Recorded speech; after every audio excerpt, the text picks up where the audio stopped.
Tayong mga Pilipino, ay maraming paniniwala at pamahiin, pero alam nyo ba na hindi lang tayo ang ganito, kundi pati na rin ang napakaraming bansa. Hanggang ngayon ay marami pa rin ang naniniwala sa mga bagay-bagay na kadalasan ay hindi natin mabigyan ng kahulugan, kaya madalas ay iniisip natin na ito ay dahil sa karma o swerte. Isa na nga sa mga may nakakabit na mga paniniwala ay, ang mga insekto at hayop. Bago ang lahat, huwag kalimutang mag-subscribe sa ating channel at mag-like kung nagustuhan mo ang video natin na ito. Narito ang 7 insekto at hayop na nagbibigay sa atin ng swerte. Salagubang. Nung bata ka ba ay nakapag-alaga ka na rin ng salagubang? Marami sa atin ang tinatalian pa ang insektong ito para ating paglaruan.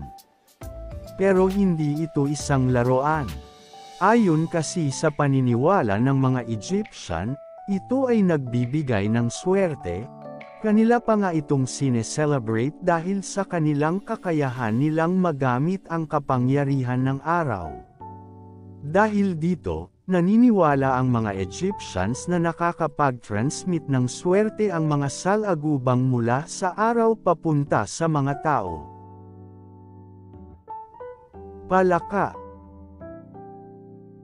Ang mga palaka ay isa ding simbolo ng good luck sa maraming kultura, lalo na ang mga dumidepende sa ulan para magkaroon ng mayamang pananim. Para sa kanila, ang isang palaka daw ay isang sign ng isang magandang panahon na parating. Sila din ay uri ng hayop na nagsisimbolo ng fertility, transportation at ligtas na paglalakbay. Goldfish. Ang uri ng isda na ito ay may napakaiksing memory. Pero napakalaki naman ang naitutulong nito sa buhay ng isang tao dahil sa dami ng sinisimbolo nito, gaya ng fertility, abundance, at harmony o kapayapaan. Ang mga sinaunang Greeks ay naniniwala na ang mga goldfish ay nagbibigay ng swerte sa kanilang marriages. Ang iba naman ay naglalagay ng goldfish sa kanilang mga aquariums para magdagdag ng positivity sa kanilang mga tahanan. Kaya kung maingay at puro away ang namumutawi sa bahay nyo, subukan mong mag-alaga ng isdang ito at makikita mo ang magandang epekto nito sa inyo. Butiki. Isa pang uri ng hayop na nakakapagbigay ng swerte sa tao ay ang mga butiki, dahil ang mga ito ay nocturnal. Nagsisimbolo sila ng good vision at proteksyon mula sa mga bagay na hindi nakikita ng ating mga mata. Ladybug. Ang mga ladybugs ay napakasikat sa mga pamahiin at paniniwala. Bukod kasi sa nakakatulong sila sa pagpapaalis ng mga peste sa ating mga tanim, napakaganda pa nilang tignan. Sinasabi pa nga, ang mga ladybugs ang sagot sa mga panalangin ng mga magsasaka noon, kapag humihiling sila ng magandang panahon para sa kanilang mga tanim.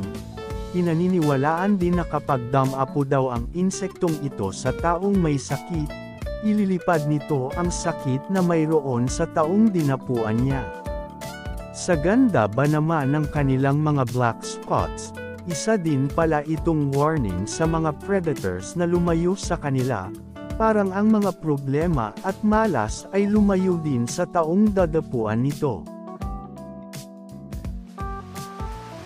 Paro-paro.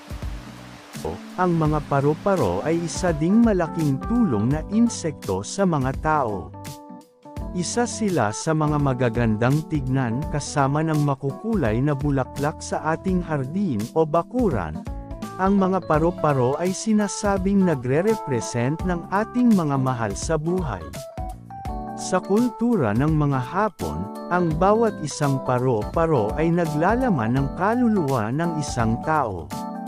Sa ganitong paniniwala at pag-iisip, naniniwala sila na nagbibigay ito ng good luck sa kanila dahil maaaring kapamilya nila ang damapo sa kanila. Nakakapagbigay sila ng comfort at happiness sa mga tao.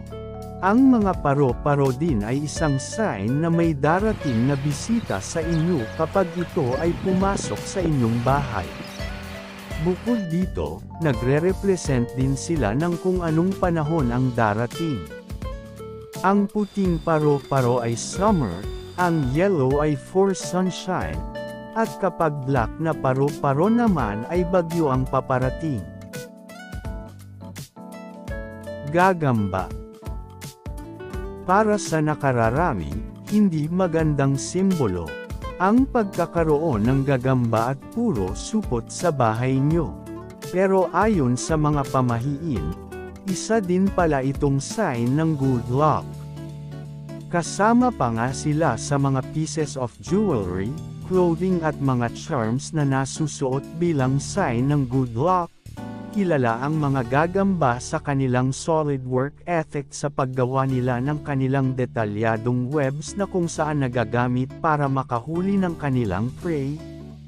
Dahil dito, itinuturing itong magandang sign na mayroong parating na reward matapos ang iyong hard work. Dahil na nga rin dito, mahigpit na pinagbabawal ang pagpatay sa mga gagamba dahil nagdadala ito ng malas lalo kapag nasa bahay mo ito dahil nagre-represent ito ng clean lines at good health. Ikaw, anong kwentong insekto mo? Nakapaghatid na rin ba ng swerte ang mga ito sa'yo? Bago natin tapusin ang video na ito, paalala ko lamang na hindi natin dapat iasa lahat sa swerte. Matuto tayong magdasal sa Diyos at magsipag sa lahat ng ating gawain upang swerte ay lumapit sa atin.